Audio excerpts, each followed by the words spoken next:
खुलुमबाय रायजोफोरा फैलायबाय गोदान मोनसे भिडिअ लानानै नोंथांमोननि गेजेराव न'खरसे मानसि दंमोन जायहा बिमा बिफा आरो फिसाला खासेल' आरो फिसालाया जेब्लानो 10 बोसोरनि जायो अब्लानो बिमाया थैलाङो फिसा दा थाबाय बिफाजो फिसालाजो आरो बिफाया जोबोद खस्थ' मावनानै फिसालाखौ फेदेरो बिदिनो हाबा खालामनाय सम फैबाय फिसालानि जोबोद धुमधामनो हाबा खालामबाय बिहामजो खासे नायनानै हाबा खालामनायनि उनाव जिखालि बिहामजोआ फैबाय इखालिनो हराव बे फिसालानि सिगाङाव होनबाय जे आं हले नोंसा नोम्फाखौ नायनो हानाय नङा दे आं इफोरखौ मार बायो इफोर खामानिखौ फिसालाया बहुत बुजायबाय हरसेया जे आफायानो आंनि सासेल' असे आरो बिनि अनगा रावबोआनो गैया आंहा आरो बिनो आंखौ आइ थैनायनिफ्राय दिनै जेसां गेदेर जादों आङो सब आफानि थाखायसो जादों दिनै जा गेदेर साख्रि मोनदो जा दिनै न' दुवार खादो सब आफानि थाखायसो आं खानो हादों बिदिनो बुजाय बाराय हिनजावखौ मानि होबाय होनानै बोसोरनैसो थांबाय बिफाया आरो बोरायसिनबाय दा माने किसुमान बेमारबो जाबोबाय बोरायबाय नालाय दै गुदुंफोर नांबाय थागो बा गेजेर गेजेर साहा लोंनो लुगैयो बिदिनो बियो बिहामजोनाव बिदिनो सानसेखालिनि खोन्था बे फिसालाजो हिनजावजो आरो एसे ग्रें गुंग्रुं जालायबाय हिनजावा होनबाय आं हले हालिया इमान आं सह्य खालामबाय थानो हाया पाट इमान सानसेया खामानि मावनानै आरो नोम्फानोबो जगार गथायबाय थानांगो आं हाला बेयावबो बे फिसालाया जोबोद बुजायबाय हिनजावखौ जे जोंहा आफानि फाफ्लियावदि गाराय रखम दागो दोङो ना बेखौ आंखौ फरायहोनायाव जानाय दागो इयो इमान बजा दिखां दिखां आंखौ फरायहोदोंमोन गतिके नों इदि दा खालाम एसे धैर्य हमना था बिदिनो आरो मानि होबाय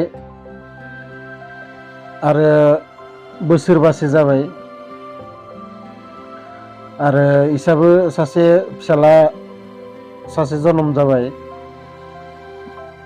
बेयावनो सानसेखालि बे हिनजावा बे बिफाजों एसे नांलाय खमलाय रखम जानानै हौवाखौ होनबाय जे आं थानांगोना ना नोंसा नोम्फाया थागोन बे न'आव लास्ट खोन्था नों नोंसा नोम्फाखौ लाखि नङाबा आंखौ लाखि बे सानैनि सासेल' नों लाखिनो मोनगोन न'आव बिदि होननायाव हौवाया जोबोद सिन्था जाबाय मा खालामनो मा मानो दा उपाय गैयै जालांबाय दा सोर खासेखौ लाखिनो सोर खासेखौ मा मानो बिदि गोबां सम सिन्था खालामनानै बियो बिफाखौ हर गेजेराव 12तासो बाजियाव फोजानानै होनबाय फै आफा मोनसे जायगायाव थांना फैनि जोङो बिदि होननानै गारियाव दिखांना लाना थांबाय गोजान लामा लांनायनि उनाव बिफाखौ होनबाय आफा नों गाज्रि मोननाङा आंनि हिनजावा ओरै थोरै होनदो गतिके नोंजों आंजों बे जिबना एसेल'सैमोन आं आरो हालिया नों मा बेबस्था लायो नों थांदो ए ससेनिफ्राय बिदि होननायाव जोबोद दुखुनांथाव मोनसे बाथ्रा आरो बिफायाबो माने एसे गोसो बायग्लिजोब्बाय मा होनखो फिसालाया होननानै एसे गाबां जानानै फिसालाखौ होनबाय थिग दं बाबु नों आंखौ आरो 1 किल'मिटार गोजानाव दोनहैफै बिदि होननायाव फिसालाया आसरित मोनबाय। मा होनखो आफायानो? फिसालाया सोंफिनबाय, मानो आफा? बिफाया होनबाय जे दिनैनिफ्राय 40 बोसोर सिगां आंबो आंनि आफाखौ बे जायगायावनो गारनानै थांदोंमोन आरो नोंबो दिनै बे जायगायाव सिन मोनसे होनानै गालां।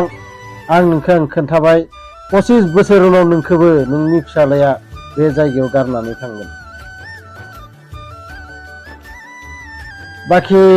स्ट'रिनिफ्राय नोंथांमोना जा बुजिनो गोनां बुजिखादो। एकदम सिम्पोल स्ट'रि। जायखिजाया नोंथांमोना बेबायदि भिडिअ नायनानै मोजां मोनोबाथाय आंनि चेनेलखौ साबस्क्राइब खालाम, लोगोसे लाइक शेयार कमेन्ट खालाम। गोजोन्थों।